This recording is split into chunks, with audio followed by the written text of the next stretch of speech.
Paris ayo kufa lundi na misère.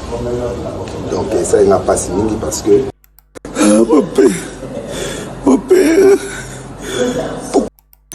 Joseph Alela qui bon na bandeko na ye na pena capitaliser ka na lela na bateau balinga kana monique Bible na ne salinga le na commander na comme donc il m'aimait beaucoup. On est en ligne avant critiquer nga c'est comme on bon et là on a luka qui paie oyo ka message o lela langa to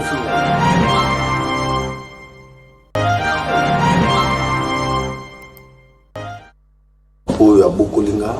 a Pessinga Nyonso a Koufaki semaine passée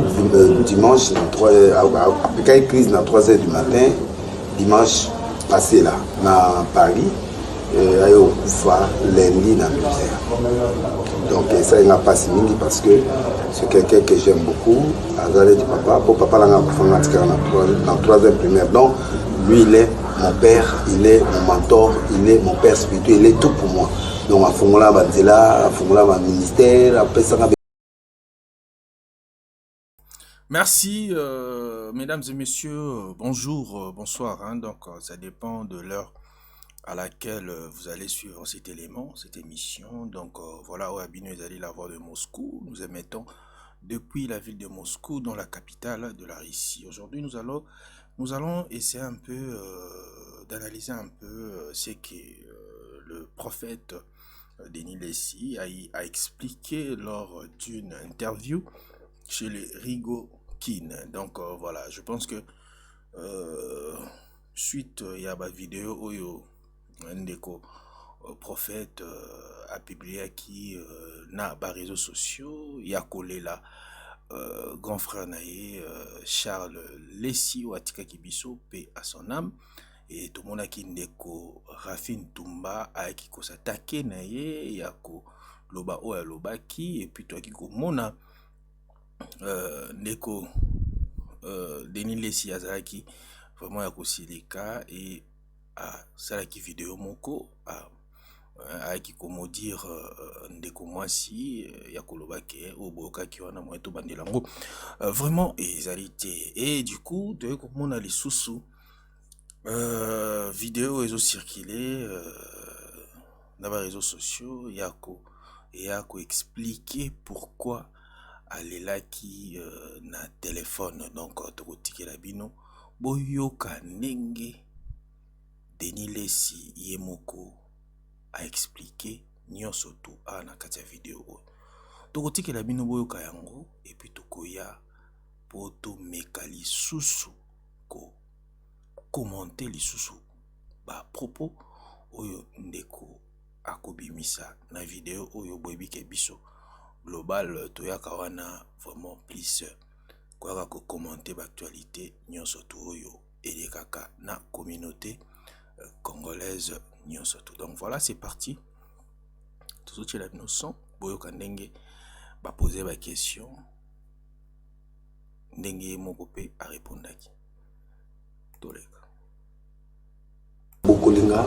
a Pessinga Nyonso a Koufaki semaine passée dimanche à crise à 3h du matin dimanche passé là à Paris a eu Koufa lundi dans misère. Donc ça il n'a pas signé parce que c'est quelqu'un que j'aime beaucoup Azalé du papa pour papa là en troisième primaire. Donc lui il est mon père, il est mon mentor, il est mon père spirituel, il est tout pour moi. Donc à Fongola Banzela, à Fongola ministère, après ça donc c'est lui qui a fait de moi. Mon collaborateur pour toi après ça grand frère Nanga Roger, il a mbana batutu, sauf nga après ça nga tutu. Yango monique Bible na ne salinga le na commander na comme donc il m'aimait beaucoup et il croyait en mon destin prophétique. Bon, vidéo ana ezala qui tellement bolingo na ona yaya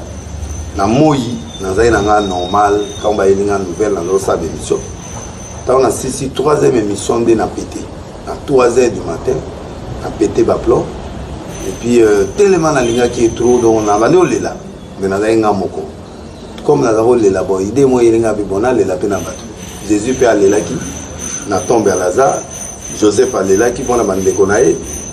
na pena capitaliser ka na le na bato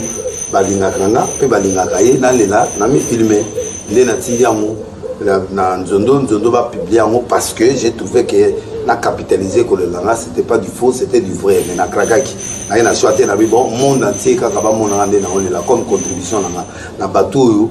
ayeba ke nakufeli bayeba mpe ke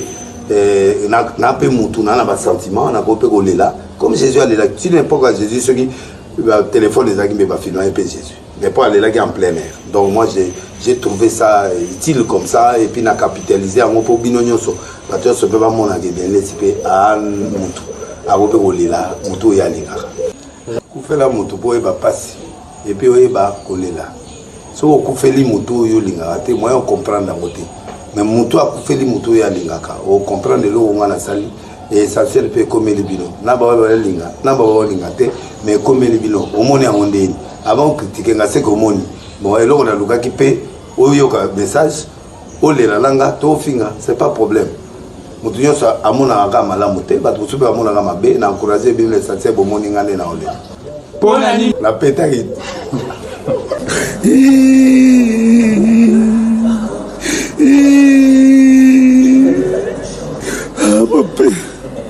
mon père, pourquoi tu es parti, mon père? Ah, mon père, mes Charles, comment je te plairai, je sais pas. Voilà, en tout cas, merci beaucoup, Naba fidèle internaute, Nyon Soto, ya Global Télévision Moscou, Ndenge Bozaki wana, ya Koyoka, Ndenge Denis Lessi. Ameki kosala témoignage ya grand frère naye, ou azalaki lokola papa naye, boyoki témoignage à Sali, Nyon Soto à lobby, donc paix à son âme, le patriarche Charles Lessi, respect toujours na ba mort, parce qu'il biso toujours remarqué quand même que les lots Congolais respect n'a pas mort aux ala sous-souté. Donc voilà, je pense que boyoki ndenge Denis Lessi ameki ko ça la témoignage pour na frère naye et puis à lobby Tina Salaki vidéo ana boyoki ndenge mo lobby a pété ba plan. Donc et moi Salaki yango bongo poil la pena batou et a pèse exemple à Jésus bino boyoki donc voilà. Trop mais comme moi kokota vraiment na détail te mais boyoki vraiment oyo Denis Lessi donc ameki koloba à propos il y a ba vidéo oyo à salaki donc je pense que boyebi Denis Lessi a côté vraiment ces derniers temps na buzz makasi et ba tout bazo déplorer pe en est-ce que mosala nzambe vraiment asokoki kozala vraiment na ba buzz et puis na ba délire ya boningi azo sala yango donc ba te belé bazo déplorer yango donc voilà biso lokola to jijaka ba pasteur te donc to salika oyo mosala na biso ezali ba pandisango donc soki pasteur aye ndenge ya mbutu trop expliquer yango vraiment ndenge esengeli donc voilà merci à tout le monde merci na bato nyonso bazwa kitan na bango ya kolanda vidéo oyo et bandeliti suka donc vous partagez les biso yango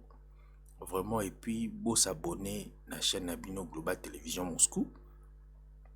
numéro na biso zawana soki ba remarque ezali pour bengi biso to bokomeli biso 24 heures sur 24 on travaille. Donc voilà, merci. À très bientôt. Bye bye. Global TV depuis Moscou, Yoye Biga Mboka Kim Jong Azala. Fumo.